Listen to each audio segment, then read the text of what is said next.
20 days before the World Cup and football is panicking. Messi's injured, Neymar's injured, Yamal might miss the start of the tournament. Three of the biggest names in football all surrounded by fear before a ball has even been kicked. And honestly, this World Cup feels different already because this tournament was supposed to be just perfect. Messi possibly chasing back-to-back World Cups, Ronaldo's final dance, Mbappe trying to become the true face of football, Yamal arriving as the next global superstar, but now everything feels uncertain. And the craziest story of all is Messi, because what happened in 2022 still doesn't feel real to me. People forget this now because he obviously completed football, but before Qatar, Messi had one of the strangest World Cup legacies ever. For years, people called him a World Cup failure. He had 0 World Cup knockout goals until Qatar at 35. They said he disappeared in knockout games, which he kind of did. People put him below Maradona constantly because people genuinely believed Messi could never have a truly iconic World Cup run. But then at 35 years old, well past his athletic prime, with less speed, less explosiveness, Messi suddenly produced one of the greatest World Cup campaigns football has ever seen. Not just good, not just legendary, but I think 2022 Messi is a top 5, maybe top 3, maybe even the best World Cup campaign I've watched, and I've watched 98 R9, 22 Mbappe, 06 Zidane and Pele, but that's kind of the top 5 kind of tier, because it wasn't just the stats, it was the pressure, the moments. He had 3 non-penalty World Cup knockout goals. For all the Ronaldo fans that want to say it was a penalty merchant, your guy has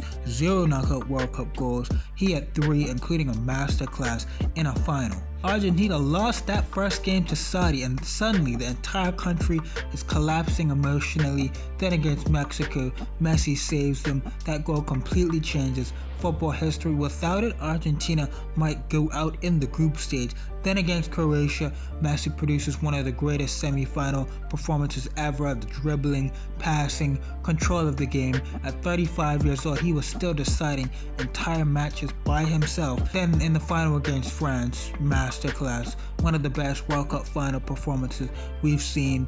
Outclassed by Mbappe maybe, but that just says how great those two back and forth were, because every single time Argentina needed him in that tournament, he delivered. The tournament changed Messi's legacy forever. That's where the GOAT kind of consensus became really just a very, very consensus opinion. Before Qatar, there were debates. After Qatar, football basically surrendered. This is why the injury feels terrifying. This might genuinely be Messi's final chance at the World Cup stage, with the possibility to go back to back. That legacy puts the consensus of already being the GOAT to an entirely different level. This Argentina team that is a dynasty, off a World Cup, off back-to-back Copa Americas, winning another World Cup, it just puts him as a very, very consensus heavy favorite GOAT if he were to do that back to back. I think the Messi-Ronaldo combos would truly be over, aside from a pocket few of Ronaldo fans. And just imagine if this injury means his World Cup career ends before it even begins, as a chance to go back to back. That's why Argentina fans are panicking right now. But Messi isn't the only legend with massive pressure heading into this tournament, because Neymar's story might be even more emotional. Neymar is one of the greatest talents football has ever produced. I don't care what anybody says. Prime Neymar was unbelievable. The dribbling, the creativity, the flair, the passing, the chaos he created. But like Messi before 2022, his World Cup story has always felt incomplete. The 2014 World Cup injured before the semi-final, but before then was having maybe the best tournament out of anyone. Masterclasses. 2018, constant criticism and pressure, wasn't great. 2022, Brazil looked like they might finally win it. Neymar had the iconic moment versus Croatia, that goal. But overall, 2018 and 2022, not his best tournaments, holding on to the ball too long, not releasing the ball on time, wasn't at his really best levels. So we're now here in 2026. Neymar is older, less explosive, more injury problems, and yet there's still this feeling that maybe, just maybe, he has one final magical tournament left, because Neymar proved something in 2022. You don't need to be physically perfect in your prime to dominate a World Cup. Sometimes football IQ becomes more dangerous than athleticism.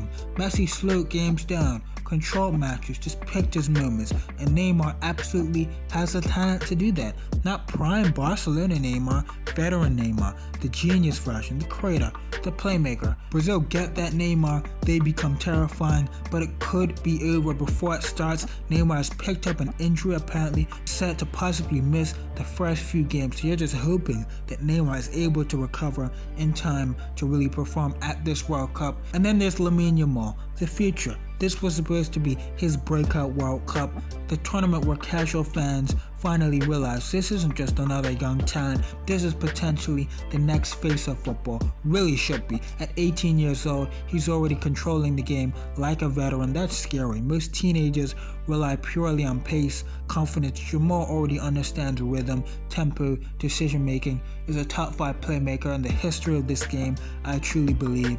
And honestly, if Spain make a deep run, this tournament could completely change his career forever, which is why this injury is such a massive problem, because football wants to see him all on the biggest stage possible. The world wants moments, the world wants magic, and suddenly, 20 days before the World Cup, everything feels fragile. Messi injured, Neymar injured, Yamal injured. 3 generations of football icons all entering the tournament surrounded by doubt. Meanwhile, Mbappe is chasing history, CR7 might be playing his final World Cup ever, and the pressure on every superstar is about to become insane. That's why this World Cup feels different already. It doesn't feel normal, it feels emotional, like football is preparing for the end of the era. We thought 2022 was Messi, Ronaldo, and Neymar's last World Cup. This is the true last World Cup. And honestly, if Messi somehow comes back healthy, if Neymar finds one last magical run, and if Yamal announces himself to the world, this might become the greatest World Cup storyline we've ever seen.